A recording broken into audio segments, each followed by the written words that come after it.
Every year, a select group of people buy cars that wouldn't usually make it to your local shops and drive them as far as they can in just 1 week. This is the story of an unforgettable journey, presented by me, Johnny Smith. I'm following 43 decrepit cars containing 130 drivers who should know better, as they battle it out to win as many challenges as possible on their 2,750-mile drive to Odessa in the Ukraine. It's a story of breakdowns, If it's dead, it's dead. bad luck, Mayday, mayday. and unbreakable bonds. It's just the most amount of fun that we can have in a week. We've got pimps, we've got trannies, we've got athletes. This is the Extreme Euro Rally. I'm completely naked. And I'm dirty, and I'm wearing the same underpants for like 4 days.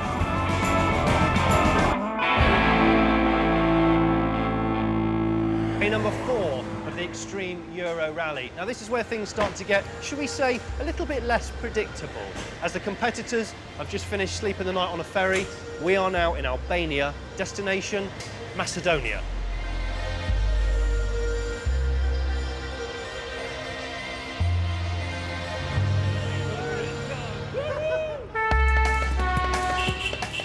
Leg 4 of the rally was just 250 miles, but the rough and ready roads of Albania, followed by a drive through mountainous Macedonia, meant it was going to be another gruelling day behind the wheel. And let's not forget that to win the event, the competitors also have to pick up points by completing the challenge. Today's challenge is a very special one. It's Hitchhiker Day. So, miles mean points. The more miles you take a hitchhiker, the more kudos points you get. You ready to Dumball? Yeah! Albania! Albania! Albania! Albania! As challenges go, this was a tough one. Apparently there's not only a lot of hitchhikers here, there's a lot of hitchhikers who tend to have animals with them. The other issue that some people have is because there's a few cars that have died along the way, there's more occupants in each vehicle, so you've got to find the room for a hitchhiker. Interesting logistics. In Albania, picking the right hitchhiker isn't easy. It's a bit scary down there. The cautious Red Convoy only wanted to give rides to people they were completely comfortable with. And finally, they came across the perfect passengers. Hitchhiker, hitchhiker, hitchhiker. How do you say hello? Привет. Привет. Русский, Russian. That's Russian. You speak Привет. Russian. Да, Привет. да, Спасибо. да. Da. Нет.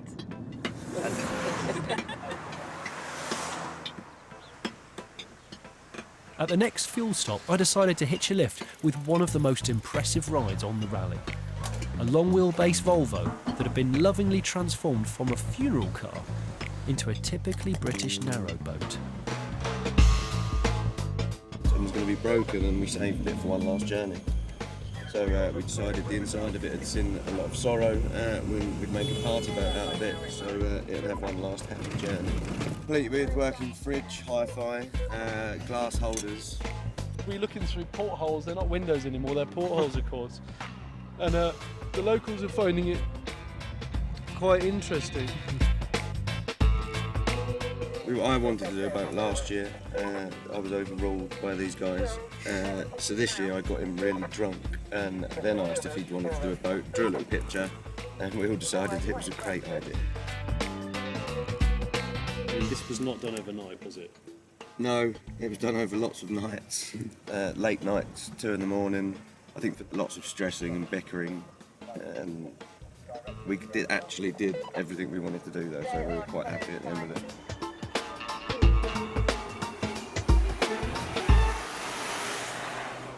Up ahead, the Yellow Squadron had struck gold.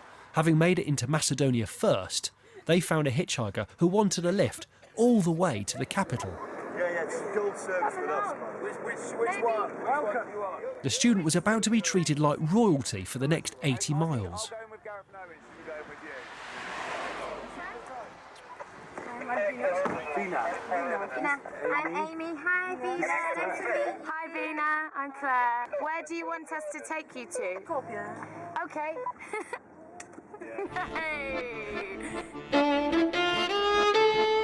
Meanwhile, the canal boat and the red convoy had taken a scenic route through the national park, where hitchhikers seemed a little bit harder to find. A little backstory about Macedonia. Macedonia is the Italian word for fruit salad. Over. However, there was plenty of livestock roaming the roads, which meant the wary drivers had to be on their toes at all times.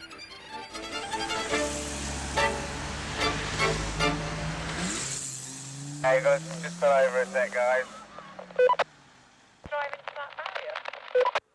80 miles from Skopje, the lead car had a close call. Jesus. How did you crash? just a slow bit. We managed to just avoid a dog now. The car took quite a hit though, but luckily Rich was on his metal and managed to just swerve to avoid. So just managed to slice half our car up on the side. I'd say it was just a deep groove. The gorilla and the tiger took it. Did him see it? It was very quick. It was very low speed, very slight. It's a nudge. If there's one thing border guards don't like, it's sharp edges on cars. But that's nothing a bit of gaffer tape won't fix. It's red. Red's going to be all right. That's fine. We can work with red. Gaffer tape. Yeah. That's a very good And of idea. course, a bit of foliage on a jungle-themed car doesn't really look out of place. The tree will distract us from the damage. In fact, it became an opportunity to spruce up the car's bonnet too. Yeah. Job done. Looking much better, guys. That's a real improvement. Improvement. The new look jungleism was ready to lead the red convoy into Skopje. Guys, we are go. Huddle up. Can we just ask the lead car to try and stay awake from now on? Over. We have a new driver now, so I will do my best.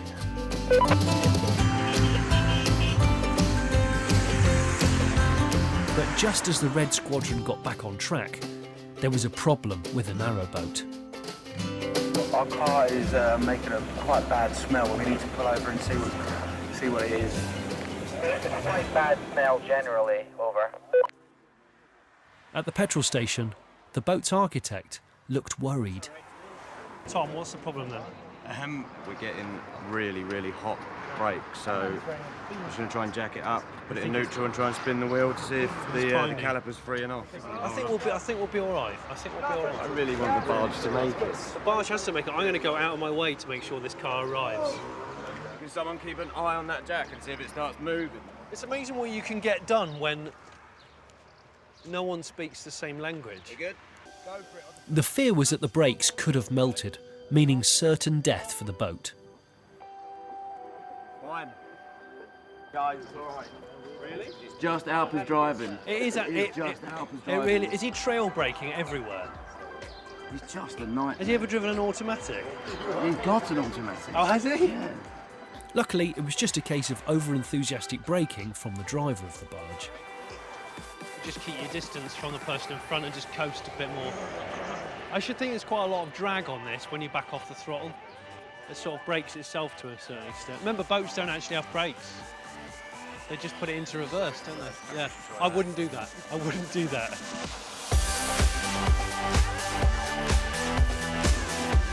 Big potholes, holes in the road ahead.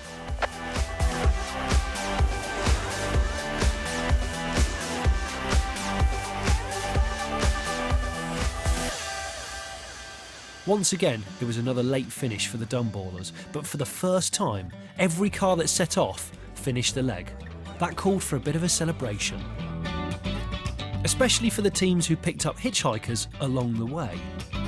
Found a little hitchhiker along the road. I picked her up, took her for a drive. offered to pay us, which was quite nice of her, so we obviously refused and gave her an Australian flag to remember us by. But nobody was more pleased with themselves than the yellow convoy. Okay, we have had the most amazing day. Managed to pick up a young girl called Bina over for about 80 miles and dropped her off at a uni campus. The further we take you, the more points we get. So thank you. Banana Squadron, banana yellow team, and we are going to win. And so day 4 comes to a close, and what a day it has been. We started off getting off a ferry in Albania, and we've wound up here in Macedonia. But the challenge was difficult today, to pick up a hitchhiker. Let's have a look at the leaderboard to see which squadrons were successful and who picked up the points. After 4 days on the road, the yellows are top, with the whites close behind. The other convoys have some catching up to do. Now it's time to woman up. Coming up, I experiment with cross-dressing. And the men in black give their car a heck.